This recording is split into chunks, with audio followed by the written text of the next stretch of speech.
श्री हरि भक्ति आस्था में हम श्रीमद् भगवत गीता के अध्याय 8 श्लोक 15 से 28 के हिंदी अर्थ को सुनेंगे। परम सिद्धि को प्राप्त महात्मा जन मुझको प्राप्त होकर दुखों के घर एवं क्षण भंगुर पुनर्जन्म को नहीं प्राप्त होते। हे अर्जुन, ब्रह्मलोक पर्यंत सब लोग पुनरावर्ती हैं, किंतु हे कुंती पुत्र, मुझको प्राप्त होकर पुनर्जन्म नहीं होता, क्योंकि मैं कालातीत हूँ और यह सब ब्रह्मादि लोक काल के द्वारा सीमित होने से अनित्य हैं। ब्रह्मा का जो एक दिन है उसको 1000 चतुर्युग की अवधि वाला और रात्रि को भी 1000 चतुर्युग की अवधि वाला जो पुरुष तत्व से जानते हैं वे योगी जन काल के तत्व को जानने वाले हैं। संपूर्ण चराचर भूतगण ब्रह्मा के दिन के प्रवेश काल में अव्यक्त से अर्थात ब्रह्मा के सूक्ष्म शरीर से उत्पन्न होते हैं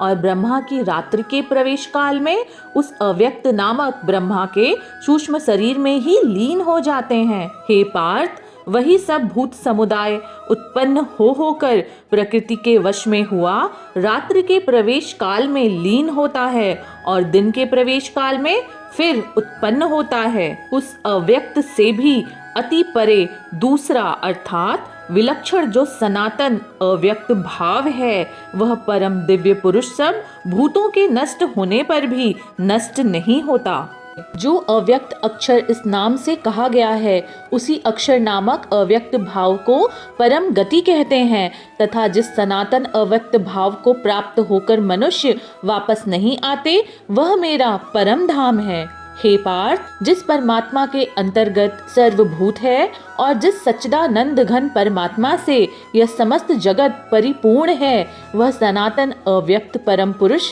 तो अनन्य भक्ति से ही प्राप्त होने के योग्य है। हे अर्जुन, जिस काल में शरीर त्याग कर गए हुए योगी जन तो वापस न लौटने वाली गति को और जिस काल में गए हुए वापस लौटने वाले गति को ही प्राप्त होते हैं उस काल को अर्थात दोनों मार्गों को मैं कहूँगा। जिस मार्ग में ज्योतिर्मय अग्नि अभिमानी देवता हैं, दिन का अभिमानी देवता है, शुक्ल पक्ष का अभिमानी देवता है और उत्तरायण के 6 महीनों का भी अभिमानी देवता है, उस मार्ग में मरकर गए हुए ब्रह्मवेता योगी जन उपयुक्त देवताओं द्वारा क्रम से ले जाए जाकर ब्रह्मा को प्राप्त होते हैं। जिस मार्ग में धूमाभिमानी देवता हैं, रात्र अभिमानी देवता हैं तथा कृष्ण पक्ष अभिमानी देवता हैं और दक्षिणायन के 6 महीनों के अभिमानी देवता हैं, उस मार्ग में मरकर गया हुआ सकाम कर्म करने वाला योगी उपयुक्त देवताओं द्वारा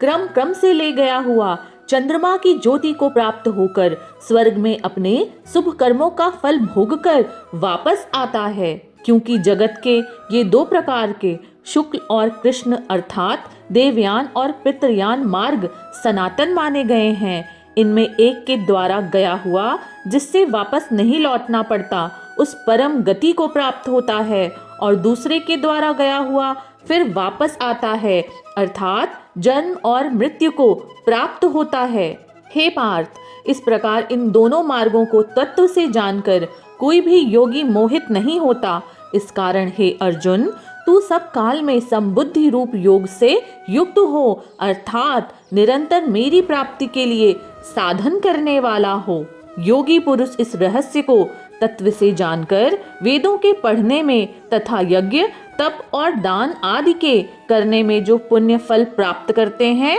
उन सबको निसंदेह उल्लंघन कर जाते हैं और सनातन परम पद को प्राप्त होता है।